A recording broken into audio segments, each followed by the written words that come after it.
যিসমূহ বিষয় চৰ্চিত হ'ব লাগিছিল তেনে এটা বিষয় চৰ্চিত নোহোৱা পৰ্দাৰ আঁৰৰ এটা বিষয় এই মুহূৰ্তত লৈ আহিছোঁ। প্ৰকৃততে চৰ চাপৰিত হৈছিল কি? চৰ চাপৰিৰ বেদখলকাৰী প্ৰকৃততে কোন? সন্দেহযুক্ত বাংলাদেশীৰ হাতত, সন্দেহযুক্ত নাগৰিকৰ হাতত চৰ চাপৰিৰ মাটি কেনেকৈ গৈছিল বৃহৎ পৰিমাণে? বৃহত্তৰ গৰুখুটি অঞ্চলৰ চৰ চাপৰিৰ ৭৭,৪২০ বিঘা মাটি প্ৰকৃততে কোনে দখল কৰিছিলে? কেনেদৰে সন্দেহযুক্ত নাগৰিকৰ হাতত পৰিছিলে ৭৭,৪২০ বিঘা মাটি? কোনো কিছু তথ্য পৰ্দাৰে ঢাকি ৰাখিব বিচৰা হৈছে নেকি? গৰুখুটিৰ দখলকাৰীসকল বাংলাদেশী নেকি? সন্দেহযুক্ত নাগৰিকে কেনেকৈ মাটি ক্ৰয় কৰিবলৈ সক্ষম হৈছিলে? চৰকাৰী দলিলত পঞ্জীয়ন কৰিবলৈ নটাৰীৰ যি নটাৰী মেজিষ্ট্ৰেট থাকে, নটাৰী পঞ্জীয়ন দলিলত পঞ্জীয়ন কৰিবলৈ সক্ষম হৈছিল সন্দেহযুক্ত নাগৰিকৰ। সন্দেহযুক্ত নাগৰিকৰ দখলত মাটি যোৱাৰ প্ৰকৃত কাৰণ কি? এইসমূহ বিষয় আচলতে চৰ্চিত হ'ব লাগিছিল, কিন্তু এইসমূহ বিষয় যিহেতু চৰ্চিত হোৱা নাছিলে আৰু নিউজ নাওৰ হাতত আহি পৰিছে তেনে কেতবোৰ বিস্ফোৰক তথ্য যে আচলতে যিসকল লোকক উচ্ছেদ কৰা হৈছিল বা উচ্ছেদ কৰা হ'ব সেই বৃহত্তৰ গৰুখুটি অঞ্চলৰ খানুৱা, কুৰুৱা আদি কৰি যিসমূহ খলিহৈ আদি গাঁও আছে, সেই গাঁওসমূহত বাস কৰা যিসকলক সন্দেহযুক্ত নাগৰিক বুলি কোৱা হৈছে, সন্দেহযুক্ত লোক বুলি একাংশ এতিয়া কোৱা হৈছে, সেইসকল লোকৰ হাতত যিসমূহ মাটি তেওঁলোকে দখল কৰি আছে, সেই মাটিৰ তেওঁলোকে মাটি কাৰ পৰা ক্ৰয় কৰিছিলে নে তেওঁলোকে দখল কৰিছিলে? এই বিষয়সমূহ লৈ এই মুহূৰ্তত এক প্ৰতিবেদন লৈ আহিছোঁ আৰু আমাৰ হাতত আহি পৰা তথ্য অনুসৰি যি মাটি তেওঁলোকৰ দখলত আছে সেই অঞ্চলৰ খলিহৈ, কুৰুৱা আৰু যি খানুৱা আৰু ধলপুৰ অঞ্চলৰ একাংশ গাঁৱত যিসমূহ উচ্ছেদ কৰা হৈছিলে তেওঁলোকৰ একাংশৰ মাটি ক্ৰয়ৰ প্ৰমাণ পত্ৰ আছে তেওঁলোকৰ হাতত। আৰু কেৱল প্ৰমাণ পত্ৰ দলিনত যি দলিনত তেওঁলোকৰ নটাৰীৰ যি নটাৰী অনুমোদন প্ৰাপ্ত দলিন আছে তেওঁলোকৰ হাতত মাটি ক্ৰয় কৰিছিলে আলী উদ্দিন মিয়াক মাটি বিক্ৰী কৰিছিলে দাস ৰাজবংশীয়ে। আৰু তাৰ পাছত এই প্ৰশ্নৰ সৃষ্টি হৈছে যে আচলতে আলী উদ্দিন মিয়া দখলকাৰী আছিল নে দাস ৰাজবংশীয়ে চৰকাৰী মাটি দখল কৰি বিক্ৰী কৰিছিল? আৰু যদি বিক্ৰী কৰিছিল, চৰকাৰী মাটি দখল কৰি থকাটো কোনো ডাঙৰ কথা নহয়, তেওঁলোকে দখল কৰি আছিলে, কিন্তু দখল কৰাৰ পাছত তেওঁলোকে কিয় অখিলঞ্জীয়া লোকৰ হাতত খিলঞ্জীয়া লোকে মাটি বিক্ৰী কৰিছিল? আৰু যাৰ পাছত গুজেই গুজালি মেলাৰ দৰে সেইসকল অখিলঞ্জীয়া লোকৰ হাতলৈ মাটি গ'ল আৰু যাৰ পাছত এনে এটা পৰিৱেশৰ সৃষ্টি হ'ল চিপাঝাৰ অঞ্চলত, গৰুখুটি অঞ্চলত। আৰু যিসকল লোকক সন্দেহযুক্ত বাংলাদেশী বা সন্দেহযুক্ত নাগৰিক বুলি কৈ উচ্ছেদ কৰা হৈছে তেওঁলোকে বৃহৎ পৰিমাণে নিজৰ মাটি দখলৰ সংখ্যা বৃদ্ধি কৰিবলৈ সক্ষম হ'ল। মাটি কেৱল তেওঁলোকে দখল কৰিছিল নে ক্ৰয় কৰিছিল? এই মুহূৰ্তত যিসমূহ দলিন আমি আপোনালোকক দেখুৱাইছোঁ, যিসমূহ তেওঁলোকৰ প্ৰমাণ পত্ৰ দেখুৱাইছোঁ, হয়তো কোনো দলিন তেওঁলোকে নটাৰী কৰি সেই মাটি ক্ৰয় কৰিছিল নাইবা কোনো তেওঁলোকে ৰাজহুৱাভাৱে তেওঁলোকে সেই মাটি ক্ৰয় কৰিছিলে। আৰু একাংশ মাটি ক্ৰয় কৰাৰ দলিন এই মুহূৰ্তত আহি পৰিছে আৰু সেই দলিনসমূহ কেতবোৰ দলিনত কাৰ পৰা তেওঁলোকে মাটি ক্ৰয় কৰিছিল, মাটি ক্ৰেতা আৰু বিক্ৰেতাৰ নামসমূহ মই এই মুহূৰ্তত পঢ়ি দিব বিচাৰিছোঁ। আমাৰ হাতত আহি পৰা তথ্য অনুসৰি এখন দলিল হৈছে গণিমিয়াই মাটি ক্ৰয় কৰিছিলে ধ্ৰুৱ দাসৰ পৰা। মন কৰিব, ধ্ৰুৱ দাসে মাটি দখল কৰি আছিলে বা ধ্ৰুৱ দাসে সেই মাটিৰ খেতি কৰিছিলে বা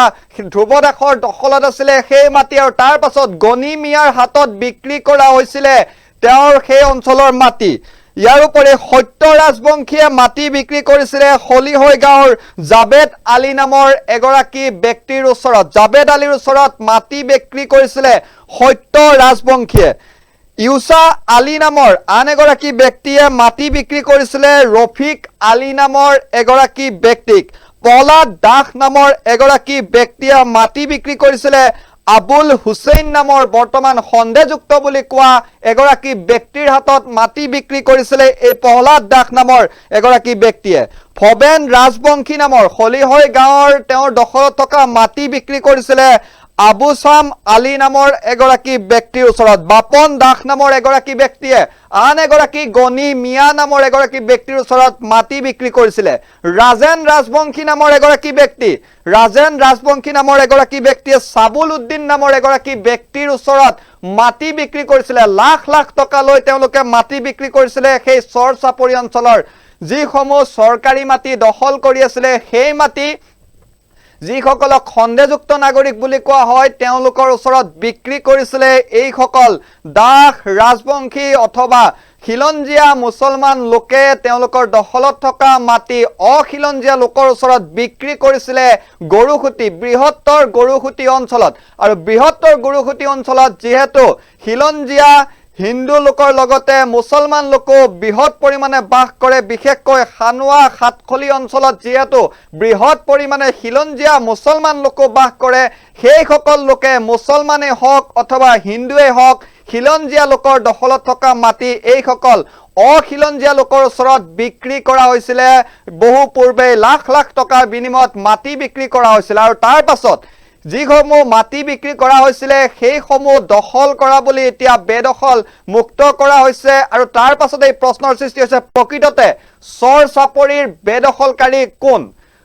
কেনেদৰে সন্দেহযুক্ত বাংলাদেশীয়ে বৃহৎ পৰিমাণে গুজে গজালি মেলিবলৈ সক্ষম হৈছিল গৰুখুটি অঞ্চলত কেনেদৰে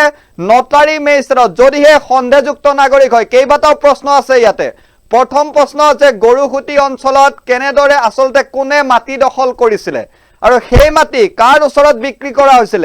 লগতে সেই মাটি বিক্ৰী কৰাৰ সময়ছোৱাত যেটো সন্দেহযুক্ত নাগৰিক বুলি কোৱা হৈছে সন্দেহযুক্ত নাগৰিকৰ ওচৰত মাটি বিক্ৰী কৰা কেনেদৰে হৈছিল দলিনত যিসমূহ দলিনত নটাৰীৰ সহি আছে সেই নটাৰীয়ে কোনো কাগজ পত্ৰ নথি পত্ৰ ভোটাৰ কাৰ্ড আধাৰ কাৰ্ড পান কাৰ্ড আদিৰ দৰে যিসমূহ ভাৰতীয় প্ৰমাণ পত্ৰ সেই প্ৰমাণ পত্ৰসমূহ চোৱা নাছিল নেকি মঙ্গলদৈ ৰাজহ বিষয়া যিসকল বিষয়া অথবা এই ভূমি ক্ৰয় বিক্ৰয়ৰ সৈতে যিসকল জড়িত আছিল তেওঁলোকে একো নথি পত্ৰ নোচোৱাকৈ মাটি ক্ৰয় বিক্ৰয়ত সহি কৰিছিল নেকি সেইসমূহ প্ৰশ্নৰ সৃষ্টি হৈছে নে এই মাটিক লৈ এক বৃহৎ পৰিমাণৰ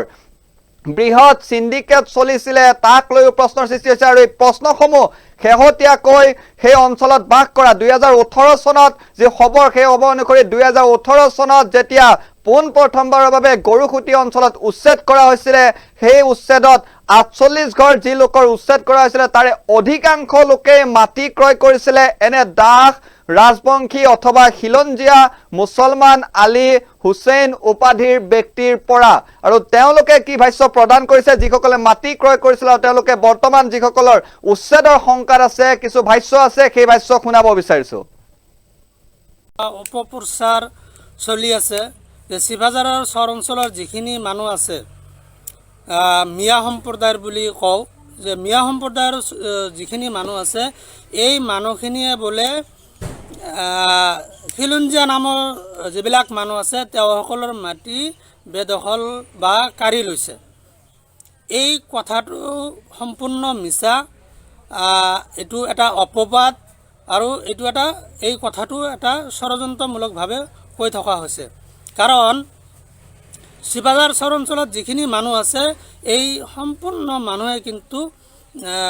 খিলঞ্জীয়া নামৰ মানুহবিলাকৰ পৰা মাটি কিনি লৈছে তেওঁলোকৰ তাত দলিল আছে আমাৰ হাতত দলিল আছে আমাৰ ওচৰতো দলিল আছে মই শিৱাজাৰ চৰ অঞ্চলৰ এজন নাগৰিক বা বাসিন্দা হয় সেই কাৰণে মই এই কথাটো ক'বলৈ গৈ আছো যে আমাৰ হাততো দলিল আছে কিন্তু এটা সময়ত কিন্তু আমি বুজা নাছিলো সৰকাৰি মাটি কি বা কি অমুক তমুক এইবিলাক বস্তু কিন্তু বুজা নাছিলো যিসকলে বিক্ৰী কৰিছে আমি ভাবিছিলো কি তেওঁলোকৰে মাটি গতিকে সেইমতে আমি ঘৰুৱা দলিলৰ দ্বাৰা বা কিছুমান কোৰ্ট দলিলৰ দ্বাৰা বা কিছুমান এই নটাৰীৰ দ্বাৰা আমি কিন্তু মাটিবিলাক এই চৰ অঞ্চলৰ মাটিখিনি কিন্তু কিনা বেচা হৈছে গতিকে মুখ্যমন্ত্ৰী মহোদয়ে এটা কথা এষাৰ কথা কৈছে যে য'ত নেকি 10,000 মানুহ আছিল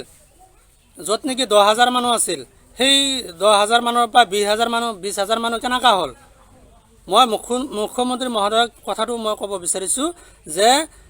10,000 মানুহ য'ত আছিল তাতে 20,000 মানুহ কেনেকুৱা হ'ল সেই কথাটো আপুনি যিসকল মানুহে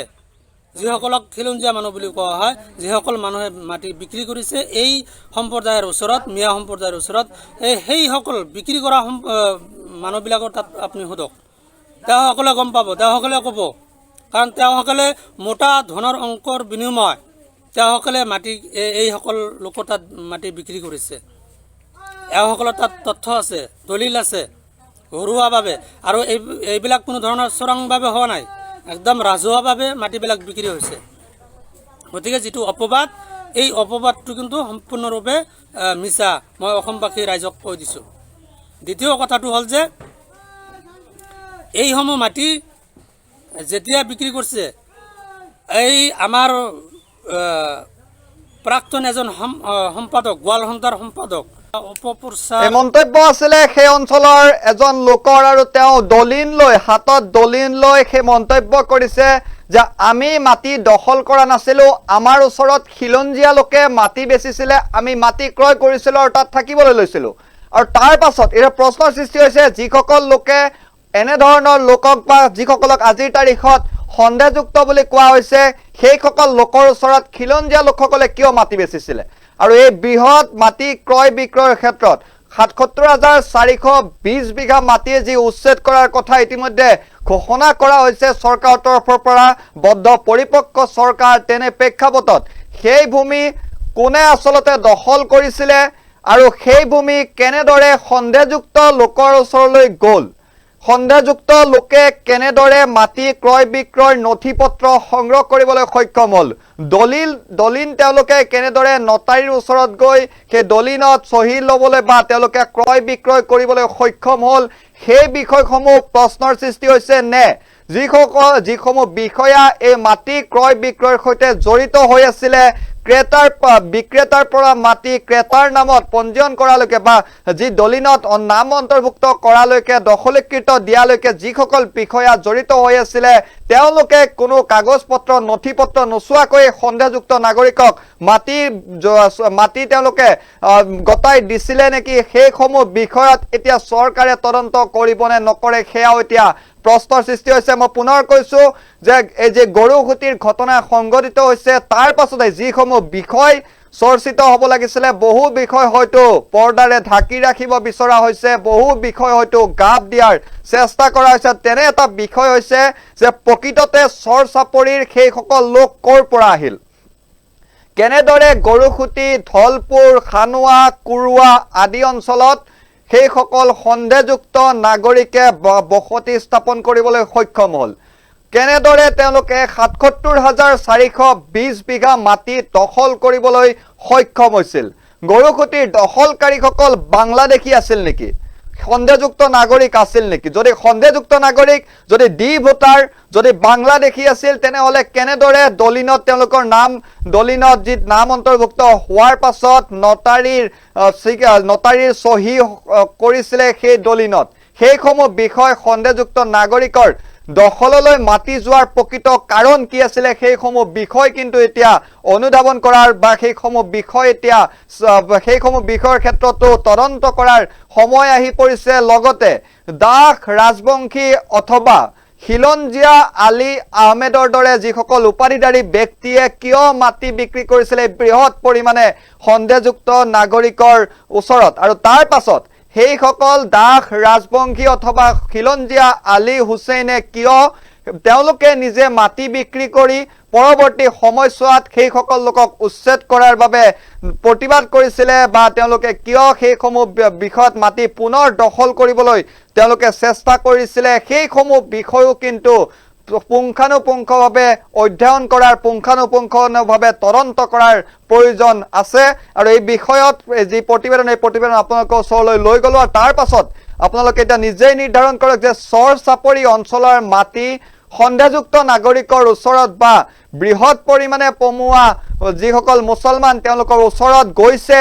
সমগ্ৰ ৰাজ্যজুৰি বিশেষকৈ নামনি অসমৰ যি চৰ চাপৰি অঞ্চল, সেই চৰ চাপৰি অঞ্চলৰ হাজাৰ হাজাৰ লাখ লাখ বিঘা যেনেদৰে বৰ্তমান মাটি সন্দেহযুক্ত বা পমুৱা মুছলমানৰ দখলত আছে, তাৰ প্ৰকৃত কাৰণ কৰবাত নহয় কৰবাত খিলঞ্জীয়া লোকসকল নহয় নেকি? খিলঞ্জীয়াৰ ভুলৰ বাবেই তেওঁলোকে বা খিলঞ্জীয়াৰ মাটি বিক্ৰী কৰা স্বভাৱৰ বাবেই তেওঁলোকে দখল কৰিবলৈ বৃহৎ পৰিমাণৰ মাটি দখল কৰিবলৈ সক্ষম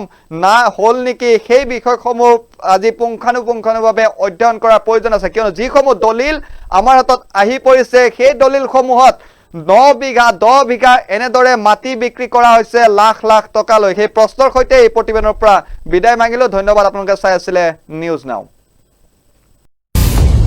ৰাজনীতি য'ত আছে ক্ষমতা আৰু ধনৰ এক লেতেৰা নীতি, য'ত নাই কোনো কাৰো আপোনাৰ ওপৰ, য'ত শত্ৰু নে বন্ধু বুজাই টান, ক্ষমতাৰ বাঘজৰীডালৰ বাবে চাৰিওফালে হয় মাথো হিচাপ নিকাচ। যিয়ে দখল কৰে চকী সি হয় ৰজা। পিছে কেতিয়াবা পকাৰ মাজতো ফুলি উঠে এপাহি পদুম, আৰু বাইদেউ সেই পা পদুম আপুনি। লখিমী বাইদেউ জিন্দাবাদ জিন্দাবাদ জিন্দাবাদ, লখিমী বাইদেউ জিন্দাবাদ।